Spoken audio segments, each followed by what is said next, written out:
A couple of crime dramas and another new Disney Plus sports show lead the way this week on TV news and reviews.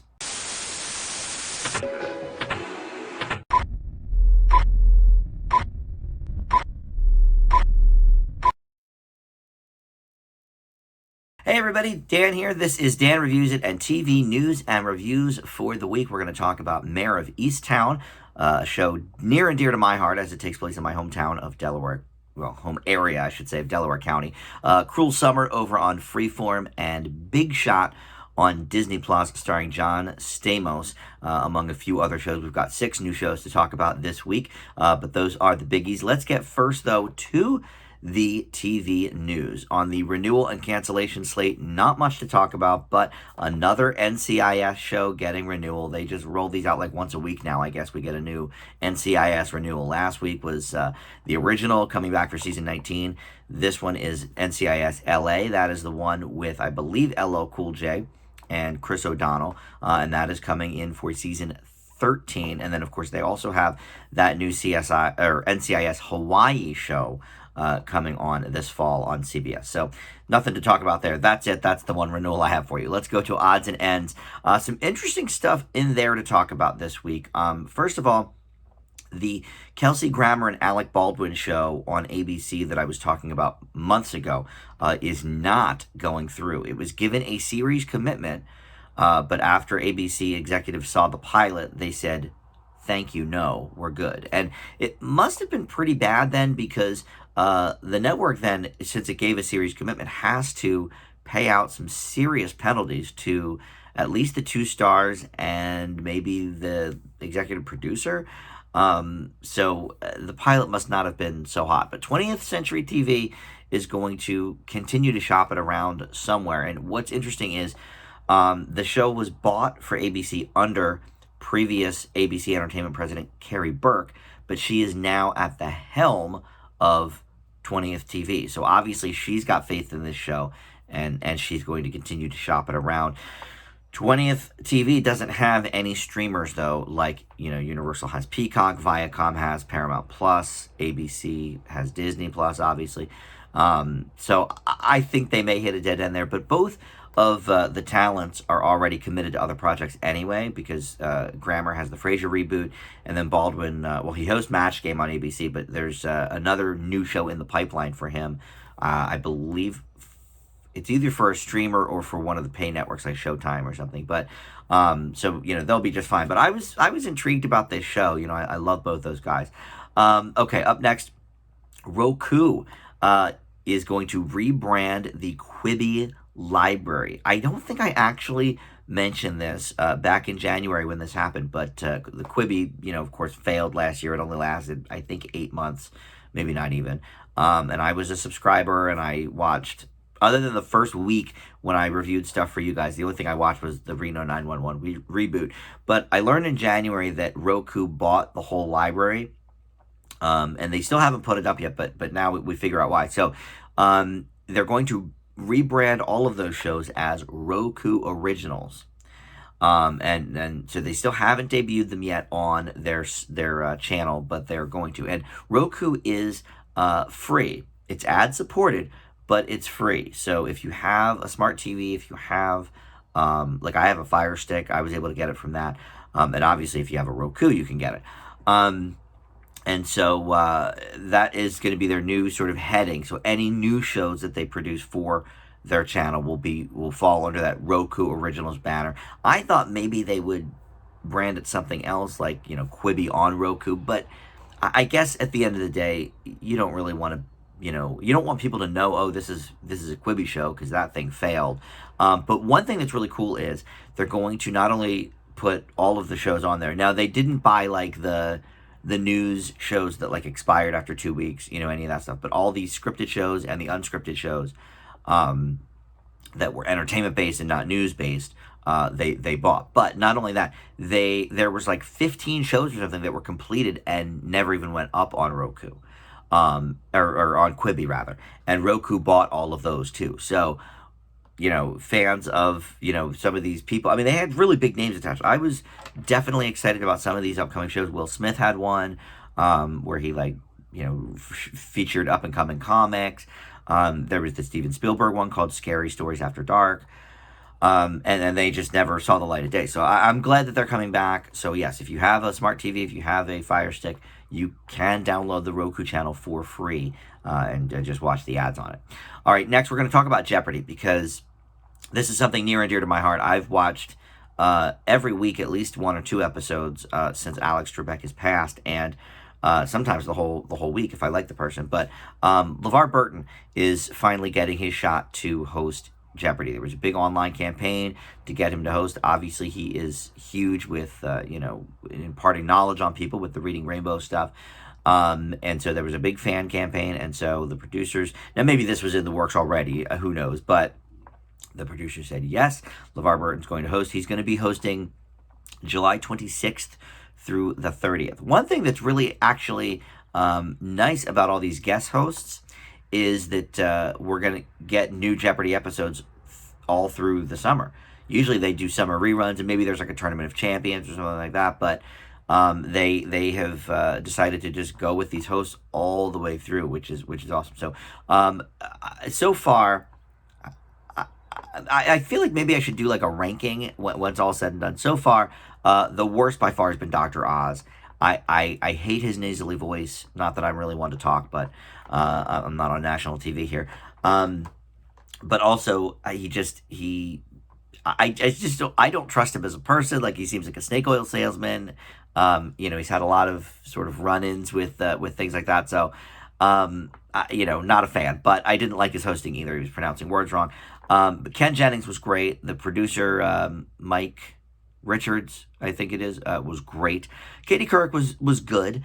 And Aaron Rodgers was okay. I think he was a bit too monotone for my taste. And then Anderson Cooper's on now. I've been liking him.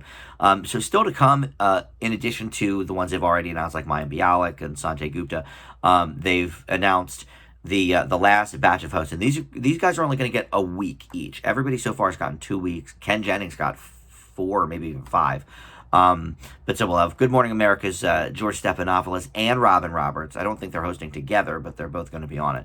And then author and former Jeopardy, Celebrity Jeopardy champ, David Faber. I'm not familiar with him at all. And then Joe Buck as well, who I am familiar with. And he'll be, I think, the very last one. I think that's in order, except for Burton's hosting duties at the end of July. All right, so Master of None is returning. This was sort of a surprise. It was never canceled by Netflix, but because of some personal dust-ups with Aziz Ansari, he sort of went out of the public eye for a little bit. So he will be out of the public eye again for season 3. This is very interesting. I can't think of a show, certainly in its 3rd season, doing something like this, but it will chronicle the relationship between the breakout supporting character Denise, played by Lena Waithe, and her partner Alicia, played by Nomiya Aki, rather than focusing on the romantic adventures of Aziz Ansari's character Dev. Now, he may be a part of the show, he may pop up, but he is not at all going to be the focus of this season. I think that's very interesting. It's a bold move. Now, Ansari will direct all 5 of the episodes, so he'll still be a part of it, and then all of them will be co-written by him and Lena Waithe. So still a personal project for him, certainly, but maybe not as much screen time. And then coming up on May 16th is the MTV Movie and TV Awards. They added TV, I think last year was the first year they did it, and I didn't really report on it because, it's the MTV Movie Awards. Who really cares? But I guess people do. So for Best Show, you've got Bridgerton, Cobra Kai, Emily in Paris, The Boys, and WandaVision. These all make perfect sense for the MTV audience. For Best Performance in a Show, Anya Taylor-Joy in Queen's Gambit, Elizabeth Olsen in WandaVision, Elliot Page in The Umbrella Academy, Emma Corrin in The Crown, and Michaela Cole in I May Destroy You. Interesting to note, this is Best Performance in a Show, right? Not male or female. They put them all in one category, and it's interesting that 4 of the 5 are for female performances anyway, and then Elliot Page was Ellen Page when the show aired, so she was playing a female character. So all 5 of these are female characters that we're seeing in Best Performance in a Show. I think that's interesting. There may have been a good performance somewhere by a man in a show. I'm surprised Regé Jean Page, or Regé Jean, what's his name? Yeah, Page, didn't get nominated in that category. I think that's kind of odd. He did get nominated in Best Kiss. Regé Jean Page and Phoebe Diviner for Bridgerton. And there's some others in there. Outer Banks, Killing Eve, Emily in Paris. And then there is one movie one too, Never Have I Ever. For Best Hero, again, a mix between TV and movies. For movies, you had Anthony Mackie for Falcon and Winter Soldier, Jack Quaid for The Boys, Tiona Paris for WandaVision, and Pedro Pascal for The Mandalorian. It's odd that Best Hero from WandaVision isn't. I guess because Elizabeth Olsen is nominated for Best Performance in a show, I guess maybe you can't double dip. I don't really know. Let's see. Best Comedic Performance. That's a mix as well. Annie Murphy for Schitt's Creek, Issa Rae for Insecure, Jason Sudeikis for Ted Lasso, and then two movie ones. Leslie Jones for Coming to America, which I don't know. I mean, she was funny, but like Eddie Murphy maybe for Coming to America. I know it's MTV, but like I don't know. And then Eric Andre for Bad Trip, which just came out like a week ago. I don't know what that's on Netflix, I think. And then Best Villain, same, all the usuals. WandaVision. Oh, The Mandalorian, Giancarlo Esposito's on there for that. I'm just going through these because who really cares? That's mostly movies. Most Frightened Performance. Lovecraft Country's on there, though. Best Duo, Barb and Star, that's for a movie. Falcon and Winter Soldier, The Mandalorian, Emily in Paris, and then the Borat movie. So, it's a mix between movies and TV. I don't watch the MTV. I haven't seen anything on MTV. Now, granted, I haven't had cable for about 6 years, but the last thing I watched on MTV was... Every time I mention this, I think it's probably the Beavis and Butthead reboot, which was, at this point, 10 or 11 years ago. But I don't watch the Video Music Awards, and it's so sad because MTV used to be my life. I mean, back in the late 80s and early 90s, I mean, I was an MTV junkie. Everything that came on, I watched all of the shows. So, all right. Well, anyway, over to reboots and spinoffs. We've got HBO back on the record with Bob Costas. I only put this in reboots and spinoffs because the title is a nod to his first series on HBO, On the Record. This is called Back on the Record. This will air 4 times a year. It's more of a special and feature in-depth interviews with figures in sports, entertainment, and pop culture, and have discussions as well, of course, about sports issues going on for the day. On the Record aired from 2001 to 2004, so that's been a while. But then he did a different one as well, which followed a similar theme called Costas Now. That was from 05 to 09. He is, by the way, the only broadcaster to win Emmys in news, sports, and entertainment. He won the news one for a segment on NBC's Rock Center with Brian Williams back in the day. And then entertainment, he won for his late night show Later. I'm assuming for best talk show host maybe. But yeah, that's interesting. And then How I Met Your Father. This is finally coming to be. They've had a couple of attempts for this show over the years. But Hilary Duff is going to head this one up, which is interesting because up until about 6 months ago, she was scheduled to do the Lizzie McGuire reboot, but that fell through at Disney Plus. So she's going to be a part of this. And then her show Younger just wrapped its final season. That is airing right now on Paramount Plus. So 10 episodes of this is going to be coming to Hulu. It is, like I said, at least the third attempt to revive this show. And this basically is about in the near future, Sophie, who's played by who's played by Hilary Duff, is telling her son the story of how she met his father, which catapults us back to 2021. So I don't know if they'll have COVID storylines or not. It might be interesting, where Sophie and her close-knit group of friends are in the midst of their lives. And, that's the same premise as How I Met Your Mother. And look, it's a time-tested thing. The original How I Met Your Father was going to star Greta Gerwig, which this would have been, well before most of her movie success. It was far before Lady Bird and Little Women directing that and all of that. So I would have been down for that. I like Greta Gerwig, but I love Hilary Duff. She's just so cute and so adorable, and she's a big supporter of gay rights, always has been, even as a Disney girl, which is rare. So, I mean, I guess Disney's all about gay rights too, but still, when you're a teenager, young adult that comes from that Disney machine, you have to sort of curtail any controversy, and she's always been outspoken about that. So I've always loved that. But other than that, I just think she's adorable. I love her song "Coming Clean," of course, from back in the day. So we'll see how that goes. How I Met Your Father is coming to Hulu. All right, let's move into the TV shows. There are 6 to get to, like usual, and we're going to start with what I think is maybe the biggie. It's a mini-series, so there's only going to be 6 episodes, I think, or 7 maybe total. But it's Mare of Easttown. This is Kate Winslet in her, I have to think, first. I mean, she's done TV movies before on HBO, I think. But an episodic miniseries, I don't think she's ever done before. And this was big in the news because she was famously quoted as saying that the Delco accent was one of the hardest she's ever had to master. And I'm from Delco. It's short for Delaware County if you're not from this area. And it's an interesting accent. Tina Fey and Jimmy Fallon have done it before on SNL. Tina Fey is from there, Upper Darby, so she, just hones in on that. And from The Office, Meredith, I forget her real name, Kate Flannery. She is from Delco as well, and whenever she goes on like an interview in Philly, like she'll slip right into that accent, and it's hilarious, and she's perfect at it. And I grew up with it.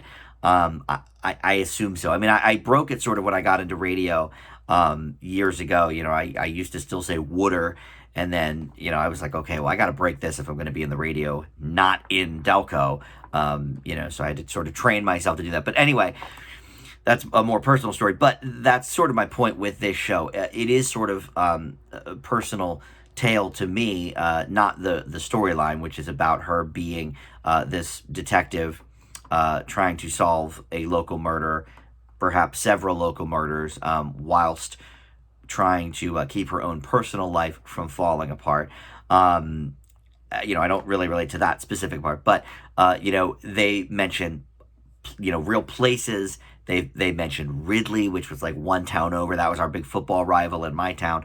They mentioned Upper Darby, I believe. They've mentioned a couple of, other places of note that are real.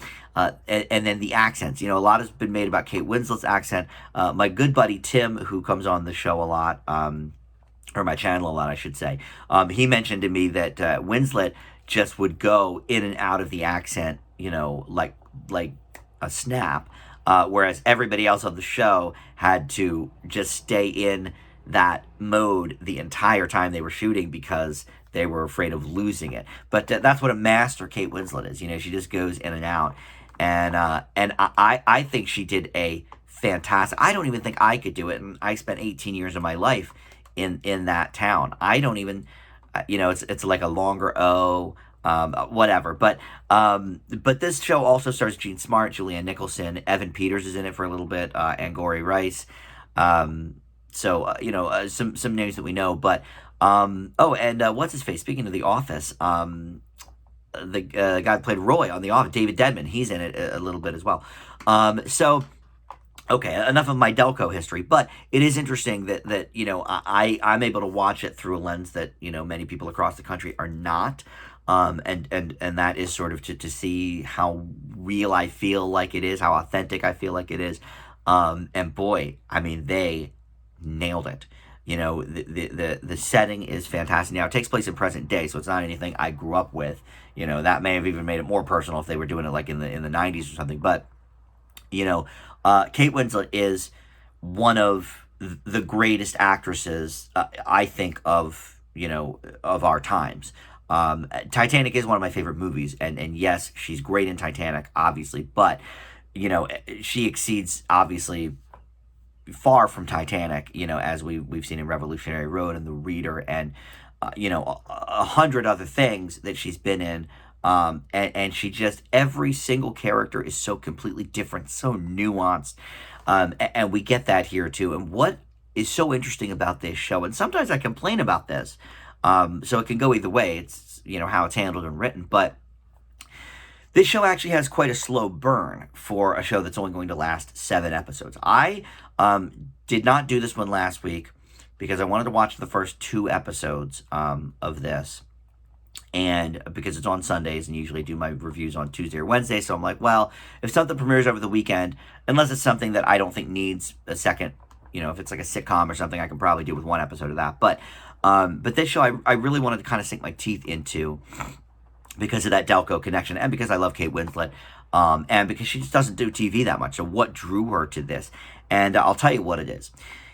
It's that the murder is actually it's in there, and it's part of the show for sure. More in the second episode than the first, but it's almost superfluous to her character development. This is a character-driven piece. This is not your normal CSI, crime drama, even true crime. Like, it's not anything like that. It is a character-driven piece in which she happens to be a police detective investigating a murder. So yes, that's part of it. We're going to build more from there. And obviously, because it's a small town, people know each other, people are talking about the murder, etc. But this, at the end of the day, is a character piece. And she is sinking her teeth into it like she's going for an Oscar, like it's a movie.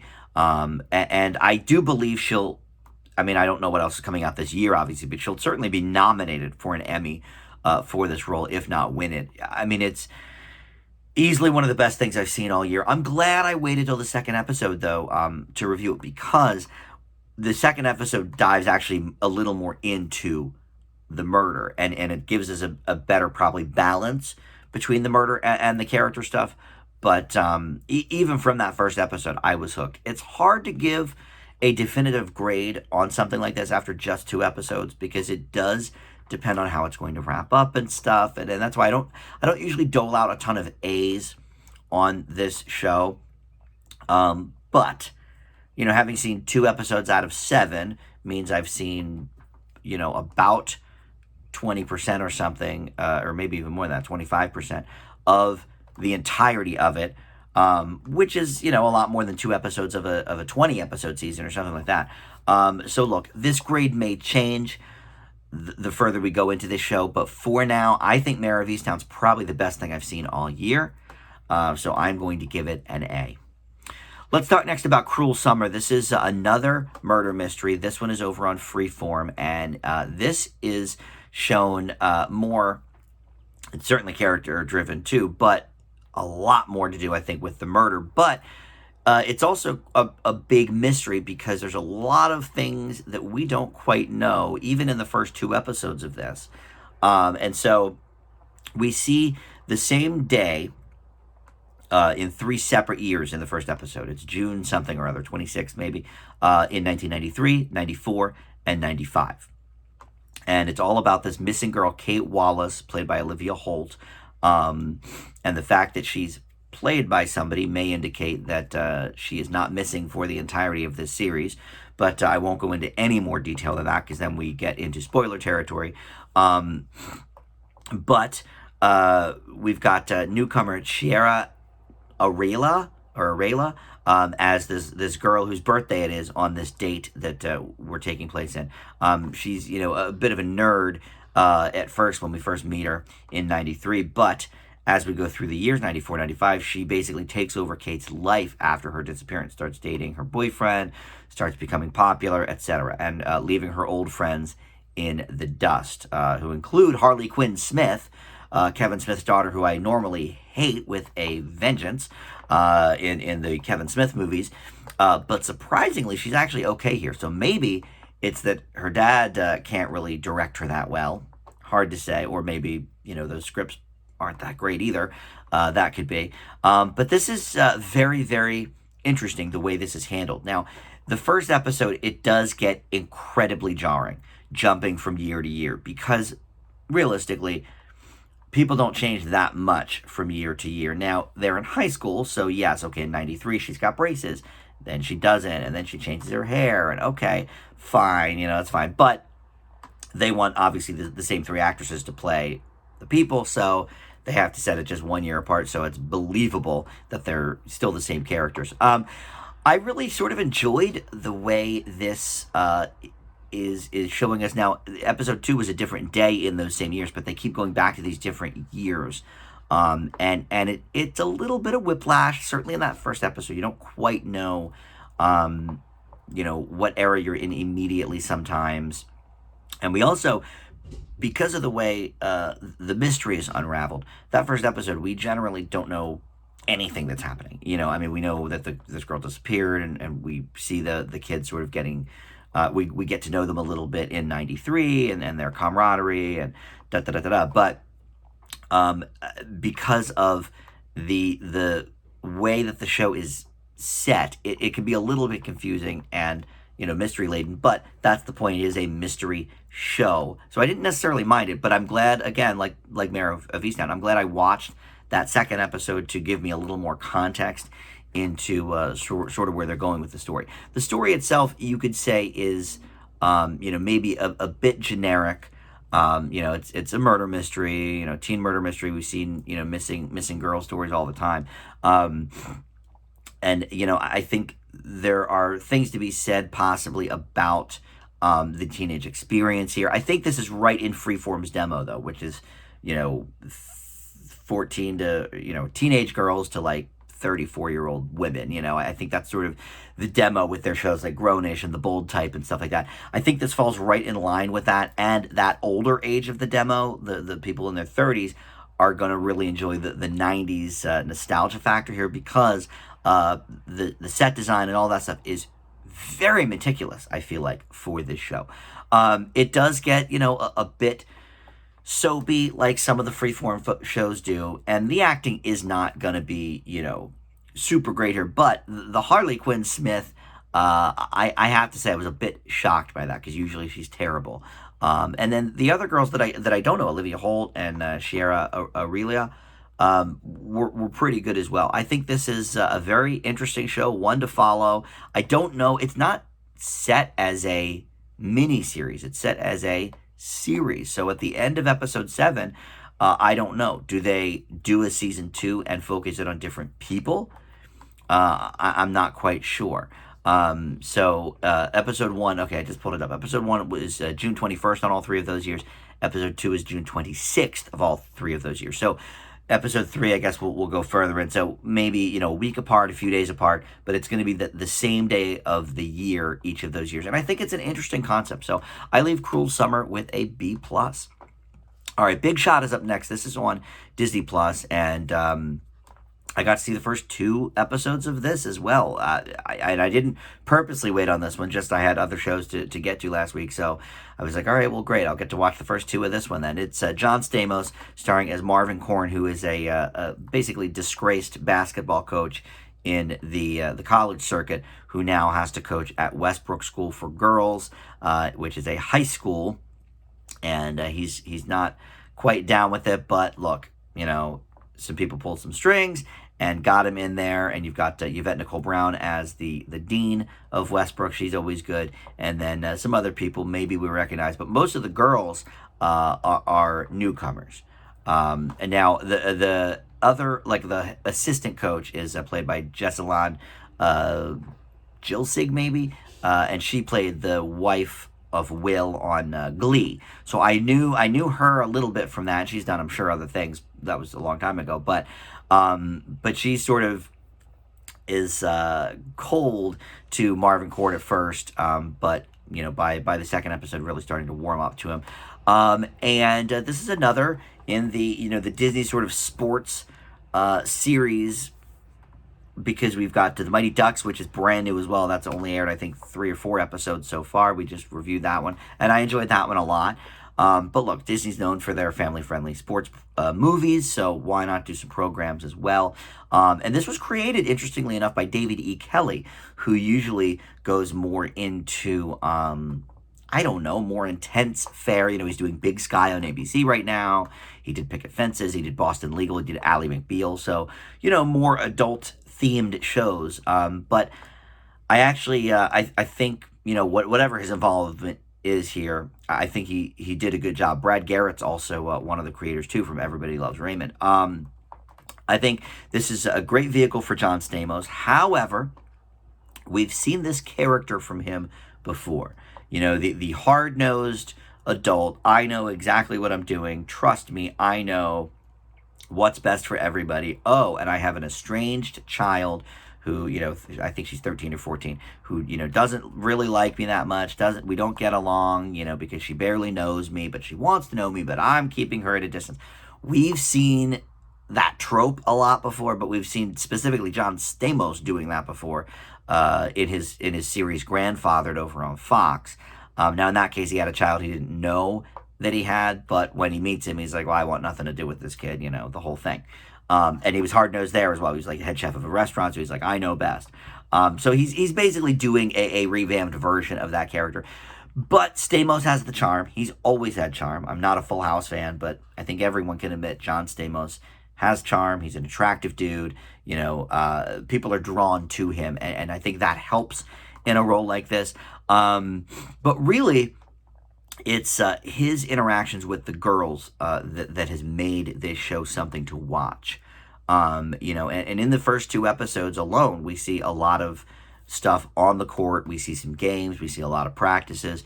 But, in those practices, there's always some sort of connection with him and the girls that we're sort of developing as we go along. I think the female actors here are doing a good job. These young girls that are all probably not really high school age. They're probably 20 or something. But, it's believable.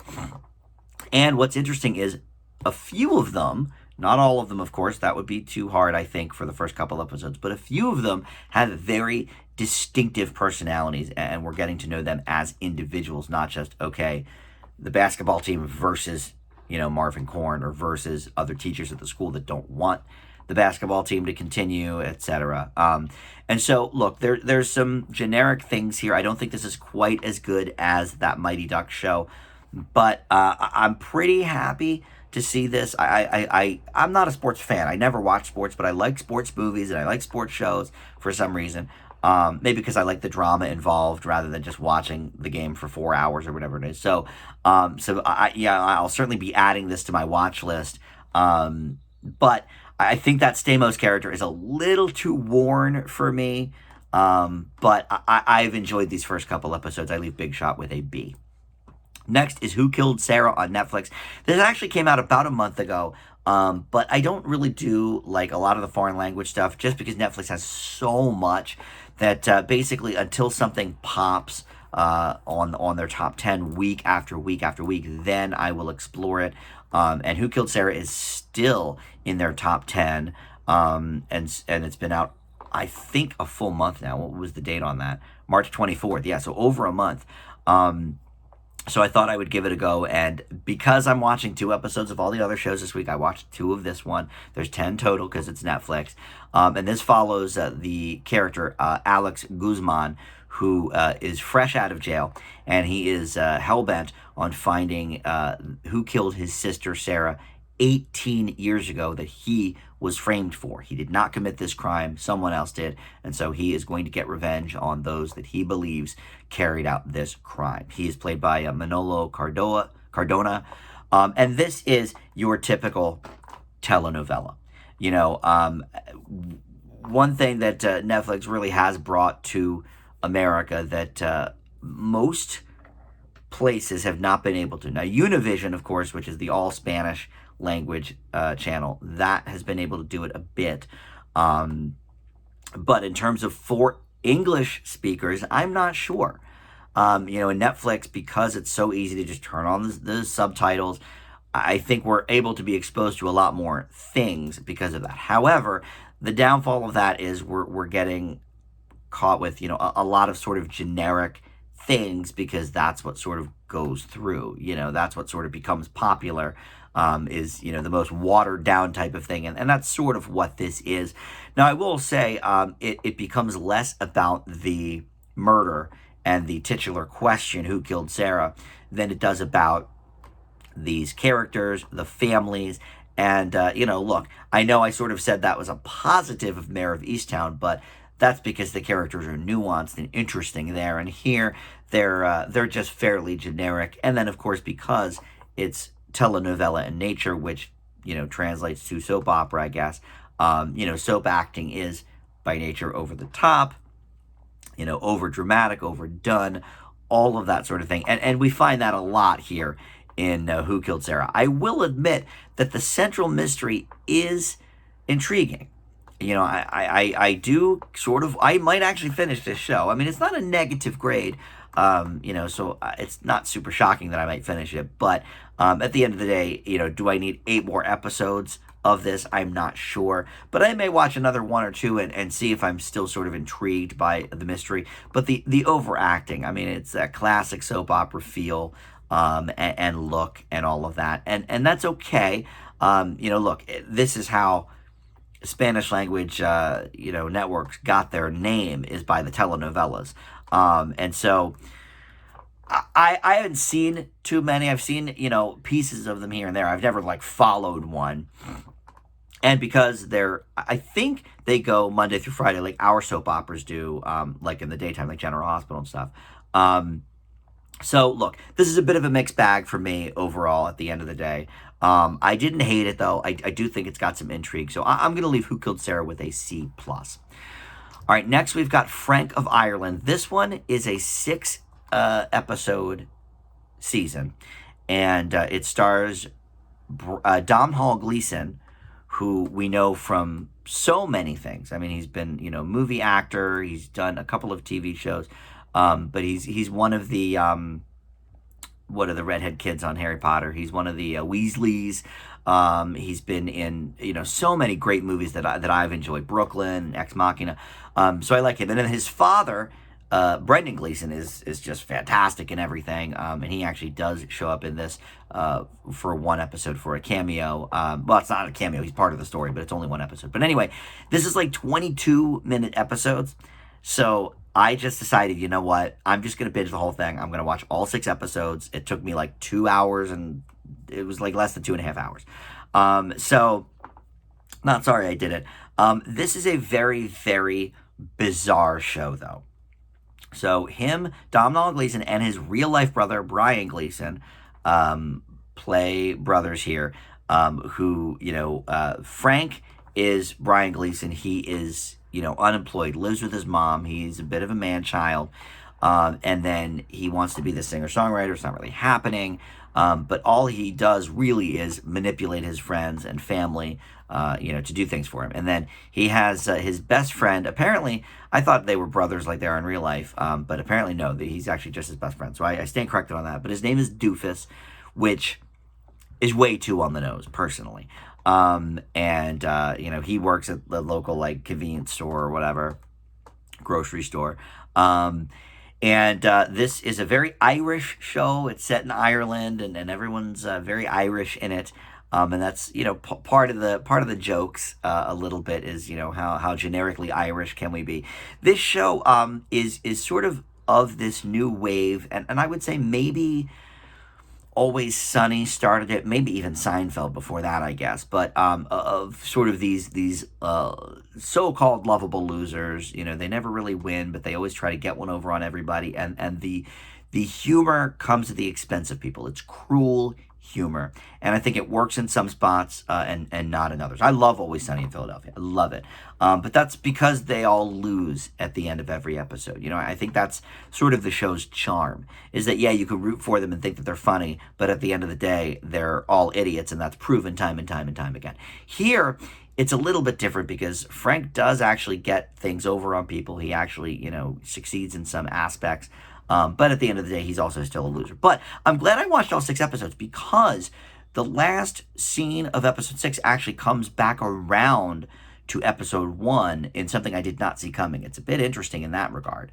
I laughed many times in this show. I have to say it. I thought it was funny, but it's also way over the top in its nature of being cruel and being in your face, and just the fact that the character is called Doofus, that's an example of just a joke that's too obvious. It's on the nose. It's not clever.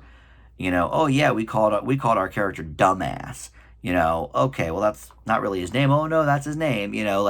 This person's actual name is Doofus, and it's too much. And then that sort of humor really brings it down. But I did laugh a lot. I think this will be a very mixed bag for people. Very love it or hate it. I didn't do either. I'm not sorry of the 2+ hours I spent watching it. Am I ever going to rewatch this show? Probably not. But if it gets a second season, I'll watch that. I'd like to tighten them up a few things, but and the episode with the father, Brendan Gleeson, is fantastic. That's a great piece of work. But everybody's just a little too cruel for my tastes. But it is funny. C+ for Frank of Ireland, and that is on, by the way, Amazon Prime. And then we close with Wahl Street. Wahl is spelled Wahl because it's about Mark Wahlberg. It's a docuseries about the life of Mark Wahlberg and his various businesses. This is on HBO Max. It is, I believe, 6 episodes. I watched the first 2 of these as well. I'm giving all these shows the college try this week. This is a mess. I like Mark Wahlberg. I'm going to start there. I think he's a great actor. Surprisingly so. I enjoyed his music back in the day with Marky Mark and the Funky Bunch. And I think he's a genuinely nice person. I haven't heard too many horror stories about him, being cruel to people on set or, abusing women or any of that. He seems like a genuinely good guy. But the problem with this show is it's basically an advertisement for all of his other ventures. So, of course, you've got Wahlburgers. We know that already, and that's already a show. And we see that here as well. That's one of the business ventures. But we see all of these other things that he's doing. He's getting into fitness clothing. And, he's getting in. And there's acting stuff, too. He's, shooting a movie in one of the scenes. But, he's got his hand in, like, 8 different pieces of a pie. And so he goes right in, in the intro, I want people to watch this and know that you can do it, you can succeed. It's uplifting, right? The problem is, well, Mark Wahlberg, you have a lot of money. He goes on and on, I want my kids to know, hard work really pays off. Your kids have a leg up, bud. I can't, I got to break it to you. Your kids have a leg up. They are your kids. They live in this mansion. That's great that you're trying to teach them some values. I admire that. But to act like they have the same, advantages as everyone else is just a flat out lie and kind of insulting, My nephews certainly do not have the same advantages as Marky Mark's kids. I can tell you that right now. But he's like, I want to show everybody my business acumen. I want to show them, what I deal with on a day-to-day basis. And that stuff is like kind of admirable, but this is just such a vanity project / ad for all of his, different lines of things and all his different businesses. I think it's just too in your face about it. It reminds me a lot of like a Kardashian type show. I hate the Kardashians with a passion. I don't hate Mark Wahlberg. I like him, so I guess it's more interesting than that because at least I like the person. But it just seems so self-serving, Let's learn powerful business lessons. Okay, cool. At one point he literally says, I'm learning everything as I go. All right, well then what business lessons are you teaching me anyway? Look, this is not one to watch, I don't think. I don't want to be too cruel on it. I don't think it's an F or anything, but it's just too self-serving, So Wahl Street for me is in definitely that negative range. Where do I place it? I'll give it a D-. I think that's probably appropriate for it, But if you're obsessed with Mark Wahlberg, if you're a huge fan, okay, fine. But if you're looking to gain some business knowledge from it, I think that's probably a pass. So, all right, well, that's going to do it for this week. Thank you for joining me. Next week, we'll have some new shows on the table. I'm not even sure what. I know Netflix already has a new one that's, I think, their #1 show this week. So I'll definitely have that for you. And all the streamers always have shows. I know there's a new show on Peacock, too, I want to get to. But anyway, thank you for watching. We'll see you next time. Bye.